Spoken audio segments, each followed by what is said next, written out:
Hello class 11। तो कैसे हैं आप सब? आई होप आप सब अच्छे होंगे और मस्त होंगे। स्वागत है आप सभी का हमारी इस प्रारंभ सीरीज के अंदर। और ये सेशन बेटा आप लोग देख रहे हैं 2025 और 2026 का बच्चों। आज की इस क्लास में हमने जो कोस्ट एंड रेवेन्यू जो चैप्टर स्टार्ट किया है, उसमें हमारी लास्ट क्लास जो थी बेटा, वो हमारी एवरेज फिक्स कॉस्ट और एवरेज वेरिएबल कॉस्ट के ऊपर थी बेटा। आई होप वो आपको बहुत ही अच्छे तरीके से समझ में भी आई होगी कि किस तरीके से एवरेज फिक्स कॉस्ट निकाला जाता है या वेरिएबल कॉस्ट निकाला जाता है। फिर भी कोई अगर आपको डाउट आता है तो आप हमसे कमेंट बॉक्स में पूछ सकते हैं, हम रिप्लाई आपको जरूर उसका देंगे बेटा। तो चलिए स्टार्ट करते हैं और आज की इस क्लास के अंदर एवरेज कॉस्ट और मार्जिनल कॉस्ट के रिलेशंस को समझेंगे कि जो एवरेज कॉस्ट होता है और जो मार्जिनल कॉस्ट होता है, उन दोनों के बीच का जो रिलेशन है, रिलेशन से यहाँ पर मतलब क्या है, दोनों कैसे रिएक्ट करते हैं, दोनों किस तरीके से काम करते हैं, इसके ऊपर आज हम डिटेल में डिस्कस करेंगे। तो एवरेज कॉस्ट मैंने आपको बताया था कि जब भी आप पूरे टोटल कॉस्ट को डिवाइड कर दोगे नंबर ऑफ क्वांटिटी से, तो आपका जो आंसर आएगा वो आपका एवरेज कॉस्ट हो जाएगा बेटा। और मार्जिनल कॉस्ट कैसे निकालेंगे? जितना चेंजेस टोटल कॉस्ट में आया है और जितना चेंजेस क्वांटिटी में आया है, इन दोनों को डिवाइड करोगे तो आपके पास मार्जिनल कॉस्ट आ जाएगा। दोनों को शॉर्ट फॉर्म में एसी और एमसी बोलते हैं बेटा।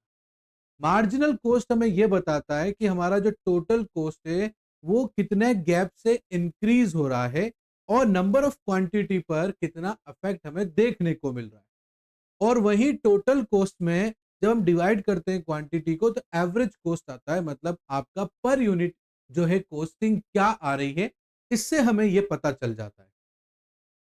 अब दोनों, क्योंकि तीनों चीजें इंपॉर्टेंट होती है, टोटल कॉस्ट हमें एक एज अ प्रोड्यूसर हमें पता होना चाहिए, हमें marginal cost as a producer पता होना चाहिए, और average cost as a producer हमें पता होना चाहिए कि हमारे ये तीनों चीजें मिलकर कैसे रिएक्ट कर रही हैं और इसका क्या जो है आगे रिएक्शन रह सकता है। तो इसके कुछ रिलेशंस हैं। बच्चे कई बार समझ नहीं पाते हैं कि रिलेशंस यहाँ पर हमें क्या फायदा हो रहा है, या जब अगर एमसी कर्व ऐसा होगा तो एवरेज कॉस्ट ऐसा क्यों हो रहा है। इसके बारे में आज हम जो है बहुत अच्छे से डिस्कशन करेंगे और टेबल बनाकर और डायग्राम बनाकर भी हम इसको बेटा पूरी तरीके से समझने की कोशिश करेंगे बेटा। जैसे कि बेटा मैं यहाँ पर एक एग्जांपल ले लेता हूं। जैसे यहाँ पर है यूनिट ऑफ आउटपुट, ठीक है। यहाँ पर है ये टोटल कॉस्ट, यहाँ पर है ये एवरेज कॉस्ट, और यहाँ पर है ये marginal cost. Unit of cost बेटा अपन जीरो से स्टार्ट करेंगे, जैसे zero, one, two, three, four, five, six, seven, eight. ठीक है। टोटल कॉस्ट क्या है बेटा, मैं एक टेबल में से बना के लिख रहा हूँ बेटा। जैसे 20 है, 38 है, ठीक है। उसके बाद 50 और 60 है, ये 50, 60, 78।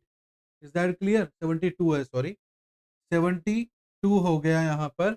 उसके बाद 85 है, 102 है, उसके बाद में 126 है बच्चों, और उसके बाद में 160 है। कितना है? 160।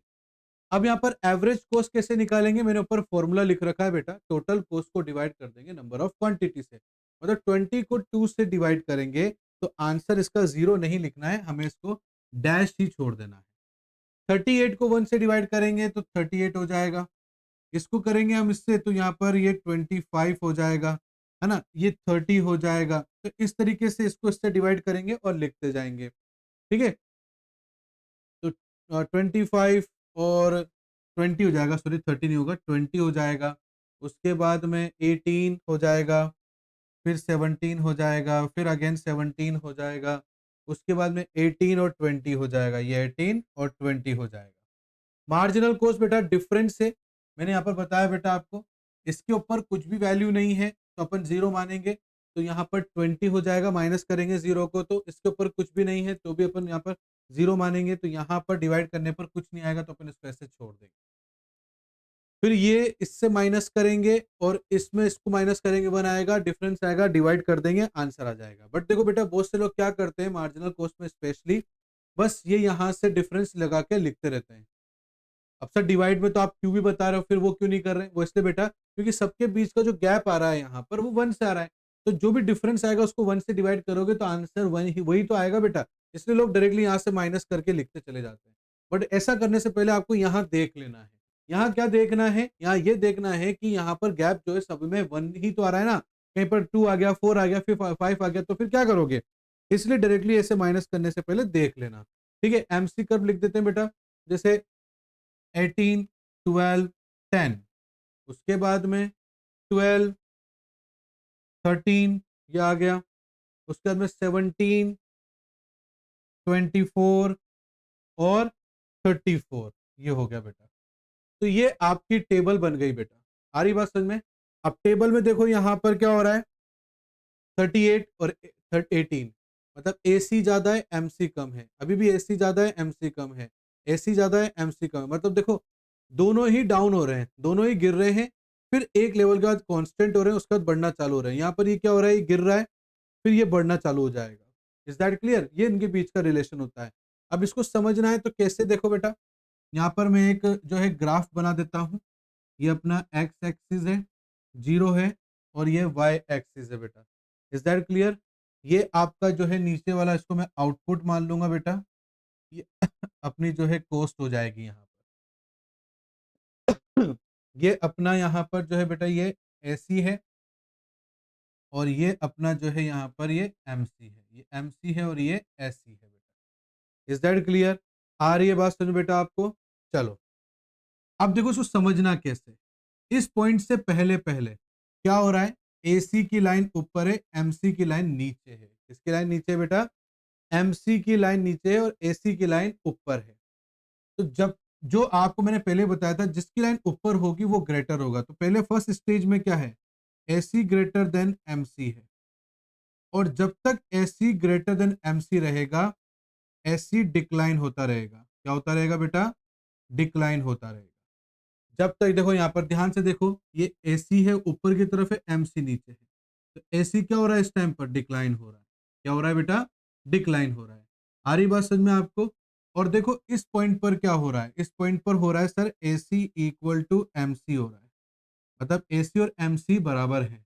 तो इस लेवल पर क्या हो रहा है बेटा, आपका जो एसी है वो कांस्टेंट हो रहा है। क्या हो रहा है बेटा? वो कांस्टेंट हो रहा है। देखो ध्यान से देखो, ये फर्स्ट स्टेज है जहां पर एसी ग्रेटर देन एमसी है। तो यहाँ ध्यान से देखो, यहाँ पर यहाँ एसी क्या हो रहा है? डिक्लाइन हो रहा है, 38, 25, 20, 18 हो रहा है।